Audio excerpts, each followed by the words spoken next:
Hey guys, and welcome back to Pikmin. In the last day, we were at the Forest Navel, and we discovered the blue Pikmin, and we recovered all of our parts, and today we're going to go back to clear it all out.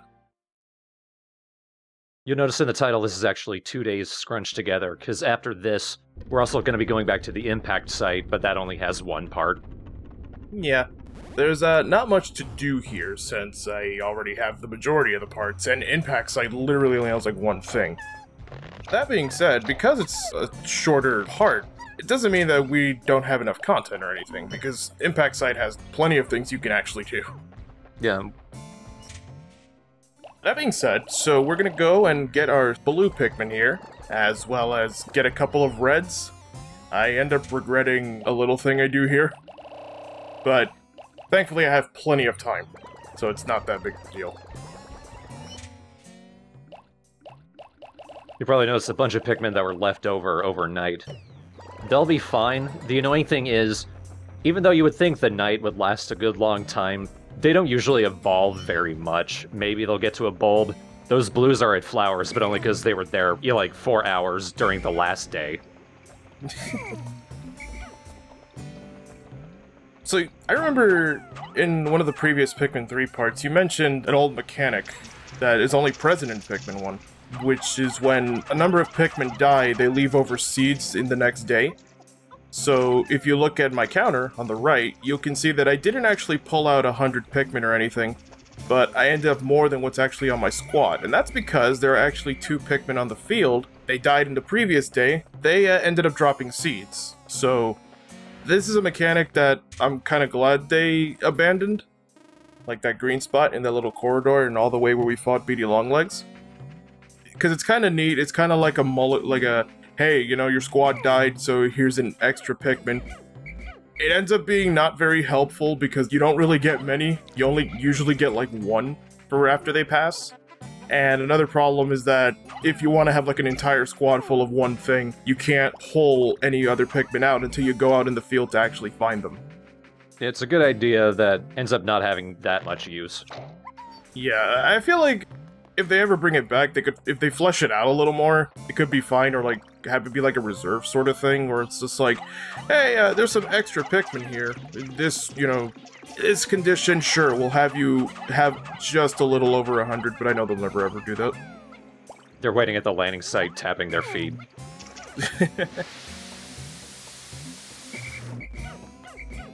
Up here, we're gonna get in my opinion, probably the glitchiest of the ship parts.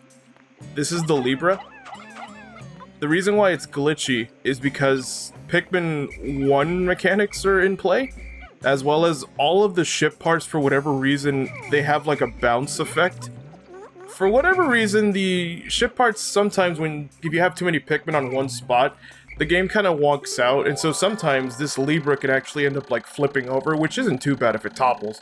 But this Libra has a chance of actually just falling over and falling into the abyss. And you might think, oh, well, if that happens, that's okay, it'll just respawn. No, if the Libra falls over the cavern, it's gone forever. You have to restart your day. The worst thing that's happened to me is sometimes the yellow Pikmin hit the ground and then just fly off it. I've never had it disappear. Yeah, it happened to me in one of my super early playthroughs, but that's why it hasn't happened ever since. But it is an extremely common glitch. Pikmin 1, and as well as New Play Control, actually has plenty of glitches that is a little annoying, and I'll talk about another one when we get to the Wollywogs. Because I hate them, but not as much as I thought I did.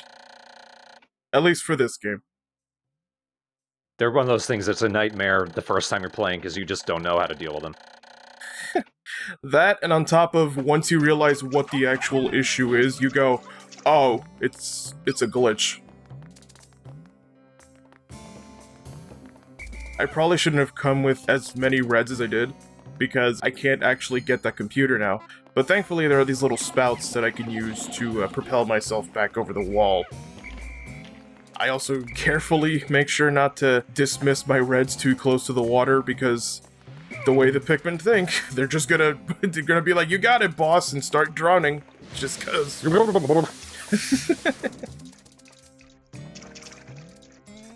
Poor things. Because there's really only those 4 parts to get, I end up jumping ahead.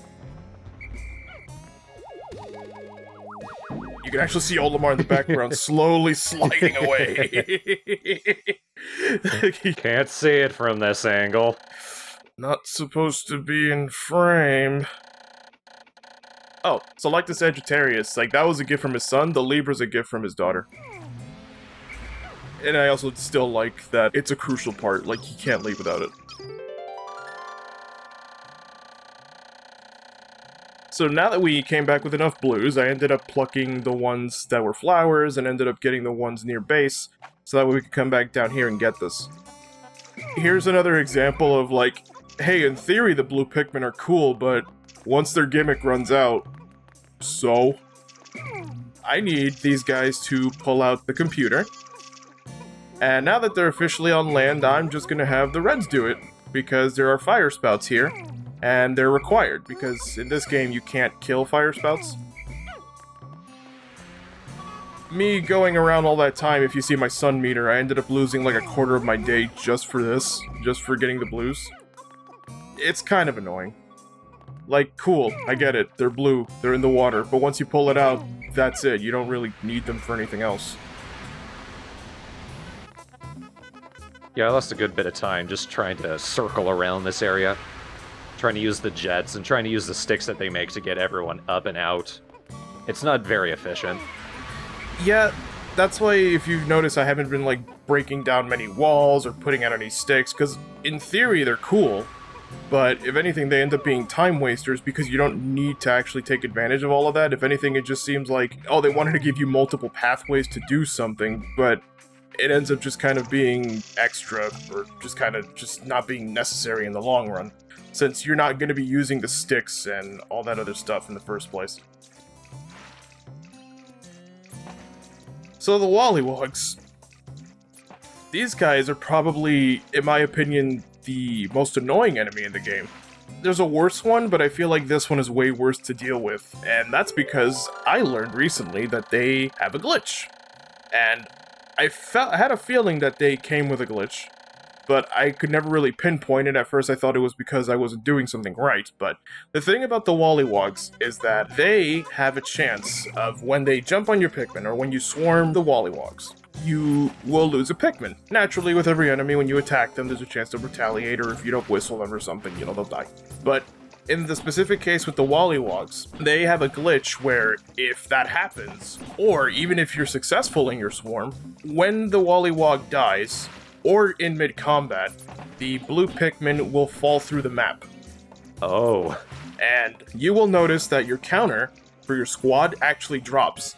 Now, you might not notice at first, because when a Pikmin dies, you know, they make the little noise and the little ghost comes out. But with the Wollywogs, it just happens.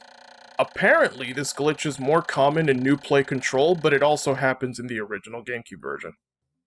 And you also mentioned it happens with that bridge that we're right nearby, so maybe it's just a thing with the Forest Navel?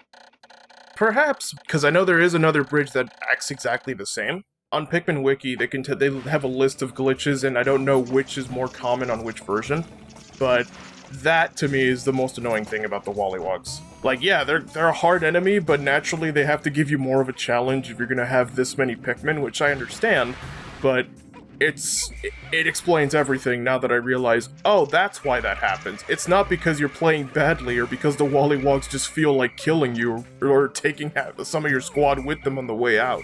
It's because it's a glitch. So I believe the dioxin filter that they're carrying is the heaviest ship part? Not the heaviest, it's close. There's another one that requires 20 more Pikmin. But that's probably like the first big whoa part. Ooh, I want to make a quick amend. I said in day 1 that Olimar has 30 days worth of oxygen to live. Oxygen is actually poisonous for him. I meant to say that he has 30 days of life support. The planet is full of oxygen, and that's poisonous for him. He has 30 days of unoxygen. Yeah, he has 30 days of life juice, and if it runs out, he dies.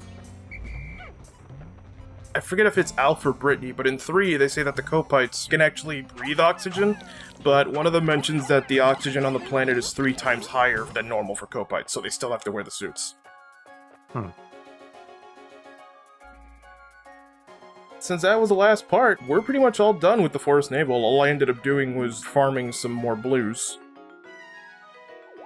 since there wasn't much left. Yeah, you don't need to wait around. You can press start and go directly to sunset. Yeah. I should also say that, like, I don't hate the Forest Navel as much as I used to. This used to be the level I dreaded the most. Well, it's so dark, you can't see anything. It's dark, but then the Wollywogs being there, but it's easy to distract them, so it's not really all that bad. And once you know, like, which Flowhogs to take out, it's not really that big of a deal. Like, Beady Longlegs is probably going to be the biggest wall, but once he's down, like, the rest of the Forest Navel is not all that terrible. Yeah, and there's like one Wollywog and one Blowhog that are in areas where Pikmin carrying things don't even go near, so they don't run after them at all. Mm-hmm. So if you know those, you can just ignore them. So, since we cleared out Forest Navel and we have plenty of extra time, I figured, hey, let's go back to the impact site. Because there's a couple interesting things about the impact site. Aside from it containing the only other part in the area, coming back here, already with this overhead view, you can see that there's a number of food pellets. The impact site, upon revisiting, is basically the Pikmin garden. There are so many pellet posies, and so many resources for you to use. For you to, like, farm any type of Pikmin, whatever you want, that you can basically come here as many times as you'd like. And you can just keep getting refills. So if you don't want to waste any of your days in the other areas of farming, wanting to spend your time trying to, like, gather ship parts, you can just come here and farm it up as much as you want. The only thing is, there is a full steel wall or something, so you do need to come here with yellows in order to get back there. Yeah, I highly recommend coming up here when you have all three of the types. That one blue Pikmin just kind of sprung upwards, but... We also have the Flint Beetle. A little more difficult in this game to chase down than the other two, because you don't have, like, purple Pikmin to rely on, or a lock-on feature, or rock Pikmin. Here, you just have to keep kind of chasing it. So, the thing about the bomb rocks in Pikmin 1, like, as neat as I think it is, I do think it absolutely got better in 3, where the rock Pikmin were designated, like, if they were their own subtype. The problem with the bomb rocks is that it's very easy in this game to, like, accidentally blow them up next to one of your Pikmin, or your whole squad. But another problem, come to figure, is that sometimes they can't aim like that. Where I was hoping the Pikmin would go around the clam and actually throw the bomb at it, but instead it ended up throwing it at the shell. I mean, that one was pretty much my fault, but it's a little annoying that they can't really aim. And if they're already in position to throw a bomb and they throw it, they're just gonna miss. It's a shame, but that's alright. It also kind of sucks in this game because some areas, the bombs are limited, so if you had, like, a cool strategy with your bombs, and you missed, well, that was it. So I want to go to this clam right here to get that ship part, but, the clams here are the only real enemy here, and I'll be honest, this is actually kind of a pain in the ass. Because you have to attack it and then whistle for them, but sometimes the Pikmin will get stuck behind the actual bubble. And so you want to keep attacking it, but sometimes you just end up losing a blue Pikmin anyway. Yeah, I had weird trouble attacking them. They did, like, no damage when I did it.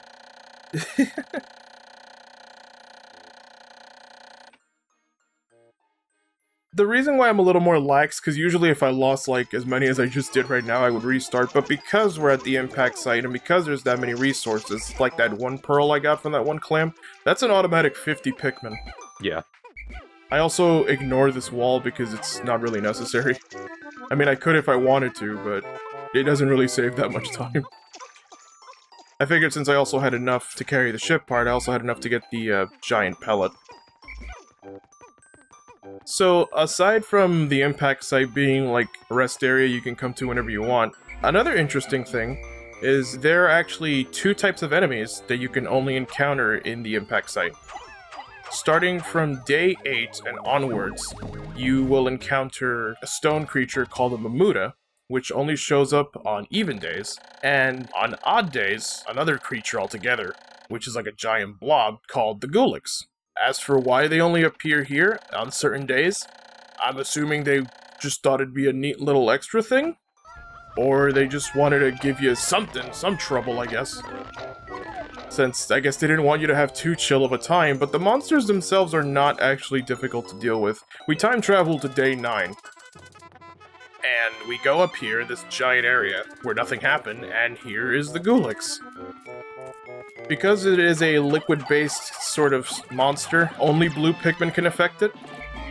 If you try coming here with reds and yellows, they will die, or start to drown immediately. But it's not a difficult fight at all. All you have to do is have your blue Pikmin go to the back and pull the marble, and then just hit the other membrane, and, well, that's it. In beta footage for Pikmin, the Ghoulics was actually in the Forest Navel, which would have made more sense for it to be there. Time travel ahead again, and here on an even day, this stone creature, all it really does is that it slams your Pikmin down into the ground, but it doesn't kill them, you just have to pull them out. These guys actually became way more common in Pikmin 2.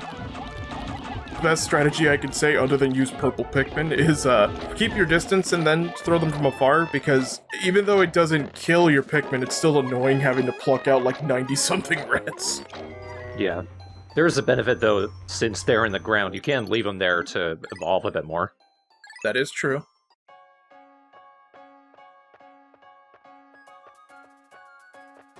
Well, with that being said, we got what we came for.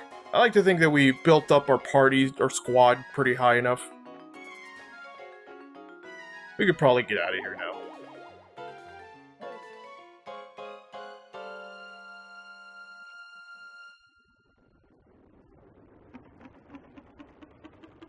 Oh, and there's the Bulborb trying to get his cameo. I'm not actually from here, help! Give me my paycheck! Release the ride home! Please? I'll eat you only a little.